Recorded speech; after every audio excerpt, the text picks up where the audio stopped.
প্রিয় বন্ধুগণ, আত্মিক বাক্য চ্যানেলের পক্ষ থেকে আরেকটি বার আপনাদের প্রত্যেককে স্বাগতম জানাই। ঈশ্বর পবিত্র শাস্ত্র বাইবেলে মহান মহান আশ্চর্য কার্যকে করেছেন, আর সেই কার্যগুলির দ্বারা আমরা ঈশ্বরের প্রশংসা এবং তার গৌরব, তার স্তব বিস্মৃতি করতে পারি। শুধু যে ঈশ্বর ইসরায়েলিদের প্রতি আশ্চর্য কার্যকে করেছেন তা না, তিনি অন্য জাতির লোকেরাও যারা ঈশ্বরের কাছে এসেছে এবং ঈশ্বরের কাছে নতনম্র হয়েছে, তারা ঈশ্বরের সেই আশীর্বাদকে লাভ করেছেন। তারা লাভ করেছেন শুধু সুরক্ষার দিক থেকে নয়, শুধু শত্রুর সুরক্ষার দিক থেকে নয়, তাদের জীবনযাপনের দিক থেকে নয়, তাদের রোগ ব্যাধি থেকেও ঈশ্বর তাদেরকে আরোগ্য প্রদান করেছেন। তো আজকের যে বিষয়টিকে আমরা আলোচনা করব, এইরূপ একটা আরোগ্য প্রদানের আমরা কাহিনীকে আমরা দেখে নেব, বা আমরা সুস্থতার এক গল্পকে দেখে নেব। আর এটি বাইবেলের পুরাতন নিয়ম থেকে আমরা সেই বিষয়টিকে আলোচনা করব। আর আজকের যে আলোচনার বিষয় হবে সেটা হচ্ছে কুষ্টি নামানের আরোগ্য প্রদান এবং ঈশ্বরের সামর্থ্য। তো এইসব বিষয়ে আজকে আমরা আলোচনা করব। তো আসুন আমরা এই ভিডিওটিকে শুরু করি। প্রিয় বন্ধুগণ, আপনাদেরকে বলতে চাই, যারা এই ভিডিওটিতে প্রথমবার রয়েছেন তারা সাবস্ক্রাইব করতে ভুলবেন না, এবং আত্মিক বাক্য চ্যানেলের পক্ষ থেকে আপনাদের প্রত্যেককেই স্বাগতম জানাই। ভিডিওটি শেষ পর্যন্ত দেখুন আর ঈশ্বরের আশীর্বাদকে লাভ করুন বিনা স্কিপ করে। প্রিয়রা, আমরা প্রত্যেকে ঈশ্বরের মহান কার্যের অপেক্ষাতে থাকি এবং এমন আশ্চর্য কার্যের অপেক্ষাতে থাকি যার দ্বারা আমরা নিজেদেরকে আমরা ধন্য মনে করি এবং ঈশ্বরের ধন্যবাদ করতে থাকি। প্রিয়রা, এরূপই সেই রাজার সেনাপতির ঘটনাকে আমরা দেখে নেব। প্রথমে আমরা আলোচনা করব যে নামান কে, সেটি আমাদেরকে প্রথমে জেনে নিতে হবে। নামান যে ছিলেন সে অরাম রাজের সেনাপতি, তার নাম ছিল নামান।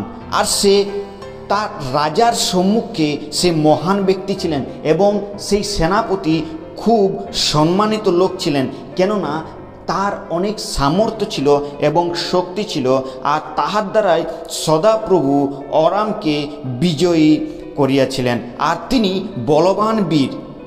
বলবান বীর ছিলেন, তার অনেক শক্তি ছিলেন এবং রাজার সেই মেন সেনাপতি ছিলেন। কিন্তু দুঃখের বিষয় হলো তার জীবনে বড় একটা সমস্যা ছিল, আর সেটা ছিল তিনি কুষ্ঠরোগী ছিলেন। তার রোগ যেটা ছিল সেটা ছিল কুষ্ঠরোগ, আর এটার জন্যে সে অনেক সমস্যার মধ্যে থাকতো, সে অনেক চিন্তার মধ্যে থাকতো। মানুষ যতই বড় হয়ে যাক না কেন, মানুষ যতই ধনবান হয়ে যাক না কেন, মানুষ যতই সম্মান পাক না কেন, কিন্তু তার শরীরে, তার দেহে যদি কোনো কিছু সমস্যা থাকে, আর তাহলে সেখানে অনেক সময় অগ্রাহ্য হয়। প্রিয়রা, দেহের ব্যাধি বা জীবনের যে সমস্যার কাছে অসহায় হয়ে পড়েই সব মানুষ, সেই বিষয়ে নামানও অসহায় হয়ে পড়েছিল। কিন্তু নামান শক্তিশালী ছিলেন আর তার সামর্থ্য ছিল, কিন্তু তার সমস্যা ছিল তার কুষ্ঠরোগ। দ্বিতীয় বিষয়ে আমরা আলোচনা করব যে এই কুষ্ঠরোগীর তার অন্তঃকরণ কেমন ছিল। সেই বিষয়ে নামানের বাড়িতেই একজন দাসী ছোট্ট মেয়ে কাজ করত। যদি আমরা দেখি যে এক সময়ে অরামীয়রা দলে দলে গমন করেছিল, তাহারা ইসরায়েল দেশ হইতে একটি ছোট্ট বালিকাকে বন্দি করে নিয়ে এসেছিল, আর সেই বালিকাটি ছিল ইসরায়েলের। আর সেই বালিকাটি যখন সেই তার স্ত্রীর যে কাজে সাহায্য করতো সেই বালিকার দাসীটি, আর সে নামানের দিকে দৃষ্টিপাত করেছিল, আর সে নামানের এই কষ্ট, সেই ব্যথাকে সে দেখেছিল, তার জীবনের সমস্যাকে দেখেছিল, আর তাই সে তার সেই দাসী, তার মালকিনকে, দাসী তার সেই কর্ত্রীকে সে বললেন যে আহা, সমরিয়ায় যে ভাববাদী আছেন তাহার সহিত যদি আমার প্রভুর সাক্ষাৎ হইত, তবে তিনি তাহার কুষ্ঠ হইতে উদ্ধার করিতেন। আর যখন তার কর্ত্রী এই কথাটা শুনলেন, আর সেই কথাটা শুনে খুবই সে সন্তুষ্ট হয়ে গেল যে একজন ক্ষুদ্র সেই বালিকা ঈশ্বরের লোকের সম্বন্ধে বলছেন।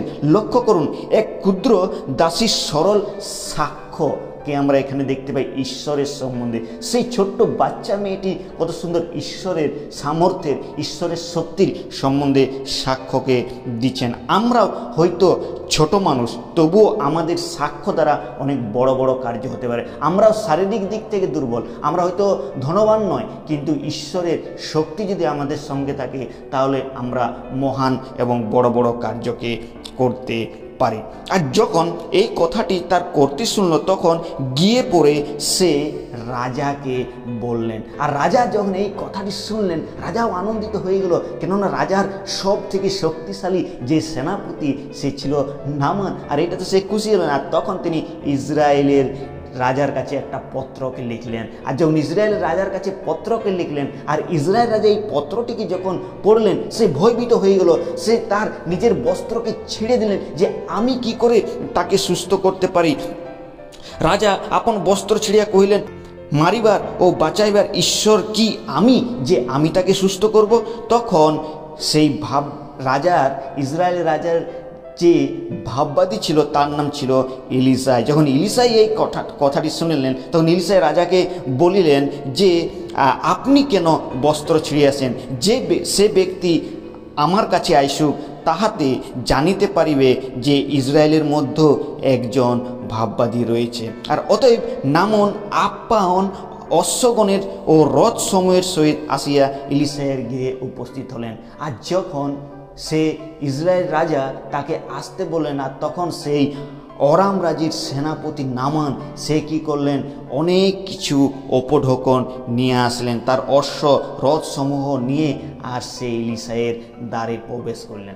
যখন এলিসাইয়ের দ্বারের কাছে আসলেন, আর তখন এলিসাই তাহার কাছে এক দূত পাঠাইয়া কহিলেন, আপনি গিয়া 7 বার জর্দনে স্নান করুন, আপনার নতুন মাংস হইবে ও আপনি সূচি হইবেন। আর যখনই এই কথাটা সে শুনতে পেল, আর তখনই নামান ক্রুদ্ধ হয়ে গেলে। এখানে আমরা দেখতে পাই নামানের গর্ব, কেননা সে অনেক শক্তিমান ছিলেন, অনেক সামর্থ্যশালী ব্যক্তি ছিলেন। আর তাই সে বলল যে এটা কিভাবে হতে পারে। 11 পদে যদি আমরা দেখি, তখন নামান ক্রুদ্ধ হইয়া চলিয়া গেলেন, আর কহিলেন, দেখো আমি ভাবিয়েছিলাম তিনি অবশ্যই বাহির হইয়া আমার নিকট আসিবেন এবং দাঁড়াইয়া আপন ঈশ্বর সদাপ্রভুর নামে ডাকিবেন, আর কুষ্ঠর স্থানের উপরে হাত দোলাইবেন, আর কুষ্ঠে আমার সুস্থ হয়ে যাবে। কিন্তু না, সেরকম কোনো, সে শুধু বলল যে তুমি যাও আর সেখানে গিয়ে স্নান করো সেই জর্দন নদীতে। আর যখনই তার এই গর্বকে দেখলো, এই কথা শুনে, তখন সে অনেক গর্বিত হলেন, যে রেগে গেলেন যে এটা কিভাবে হতে পারে, এটা কখনো হতে পারে না। কিন্তু তার যে দাসেরা ছিল তারা তাকে বোঝালেন, বিনয় অনুগত করে। নামানের দাসেরা তাকে বোঝালেন যে প্রভু যদি এই ভাববাদীটি আপনাকে বড় কোনো কাজ করতে বলতো, তাহলে আপনি করতে কি না করতে। কিন্তু তার দাসেরা তার নিকটে এসে নিবেদন করিলেন, পিতা, ওই ভাববাদী কি কোনো মহৎ কর্ম করিবার আজ্ঞা আপনাকে দিতেন, আপনি কি তাহা করিতেন না? যদি আপনাকে কোনো বড় কাজ করতে বলতে, তাহলে কি আপনি করেন? তবে স্নান করিয়া শুচি হন, তাহার এই আজ্ঞাটি কি মানিবে না? তুমি যে একটা ছোট্ট কাজ বলেছে, আপনাকে শুধু স্নান করার জন্য বলেছেন, আপনি একবার ট্রাই করে দেখুন না। আপনি যে রাগ করছেন, এত আপনি ক্রুদ্ধ হচ্ছেন, যদি সত্যিকারের না হয়, আপনি তো হয়তো জীবনে অনেক কিছুকে আপনি ট্রাই করেছেন, অনেক কিছুকে আপনি হয়তো চেষ্টা করেছেন, অনেক কিছু জায়গাতে আপনি গিয়েছেন, আপনার শরীরকে সুস্থ করার জন্য হয়তো আপনি অনেক কিছু পদ্ধতি অবলম্বন করেছেন। কিন্তু যখন এই ভাববাদী যখন বলছেন আপনাকে স্নান করার জন্য, 7 বার ডুব দেওয়ার জন্য, আপনি গিয়ে একবার করেই দেখুন না। আর তখন তার সেই দাসেরা যখন তাকে বোঝালো, আর তখন সে গিয়ে সেটাকে মানলেন।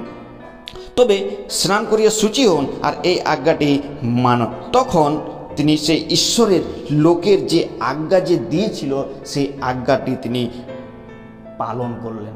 আর ঈশ্বরের আজ্ঞা পালন করে যে আশ্চর্য কাজটি তার জীবনে হলো, আর সেটা সে কখনো ভেবে উঠতে পারল না। আর যখন সে সেই জর্দন নদীতে গেলেন, আর গিয়ে পড়ে সে 7 বার ডুব দিলেন। আর যখনই সে নামলেন আর সে নামে গিয়ে সেই 7 বার তিনি ডুব দিলেন। প্রথমবার ডুব দিলেন, হয়তো তার শরীরে কোনো কিছু হলো না। দ্বিতীয়বার ডুব দিলেন, হয়তো সেখানেও কোনো বার হলো না। হয়তো নামান মনে মনে চিন্তা করছিল যে এই ভাববাদী আমাকে কি করার জন্য বলেছে, কিন্তু ঈশ্বরের দাসের বাক্যের প্রতি তার বিশ্বাস ছিল।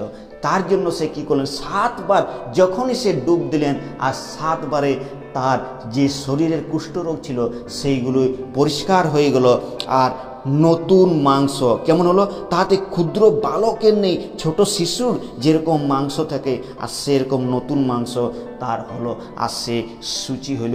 কত বড় একটা আশ্চর্যকার! সে হয়তো কতদিন ধরে চেষ্টা করছিল, সে তো অনেক দিন ধরে চেষ্টা করেই যাচ্ছিল, কিন্তু তার কখনো সুস্থ হয়ে উঠতে পারেনি। কিন্তু এখন যখনই সে জর্দন পারে স্নান করলেন আর তখনই সে সুস্থ হয়ে গেল। প্রিয়রা, এখানে আমাদের শিক্ষণীয় বিষয় কি রয়েছে?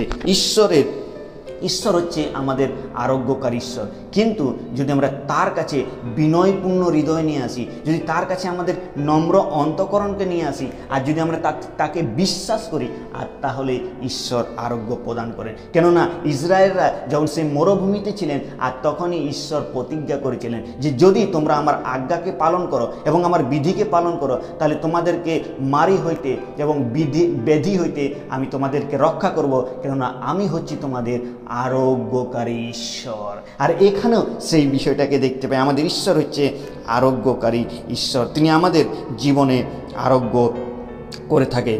আর দ্বিতীয় বিষয় যেটা হলো সেটা হচ্ছে যে আমাদের জীবন সাক্ষ্য খুবই বেশি গুরুত্বপূর্ণ, খুব প্রয়োজনীয় রয়েছে আমাদের জীবন সাক্ষ্য। এক ছোট্ট বালিকা সেই ঈশ্বরের লোকের সম্বন্ধে বললেন, আর তার কথাকে সেই সেনাপতি শুনলেন আর গেলেন, আর তার জন্য সে আশ্চর্য কাজ করলেন। এই জন্য আমাদেরও, যদিও আমরা ক্ষুদ্র হতে পারি, কিন্তু আমাদের কার্য যেন মহান হয়। আর এই মহান সেনাপতির জীবন বদলে গেল এই সেই ছোট্ট দাসীর কথাকে শোনার জন্য।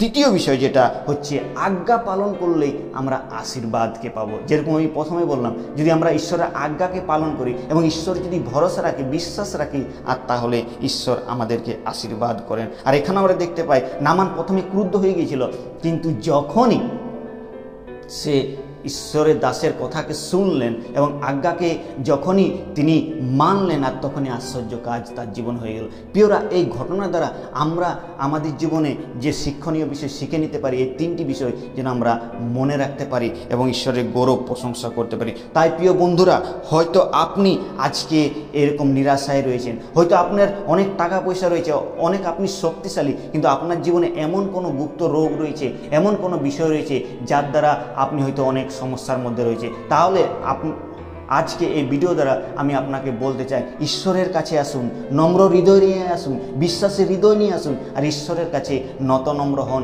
আর ঈশ্বরের কাছে প্রার্থনা করুন যে প্রভু, আমার জীবনে তুমি সেই আরোগ্য প্রদান করো, আমার জীবনে যা কিছু রোগ ব্যাধি রয়েছে তা তুমি দূর করে দাও, আর ঈশ্বর আপনার সেই রোগ ব্যাধিকে সুস্থ করবেন। তো আসুন আমরা ঈশ্বরের কাছে প্রার্থনা করি এবং বিশ্বাসপূর্বক চলি। এই ছোট্ট চিন্তাধারা দ্বারা ঈশ্বরের নাম মহিমান্বিত হোক। ঈশ্বর আপনাদের প্রত্যেককেই আশীর্বাদ করুন।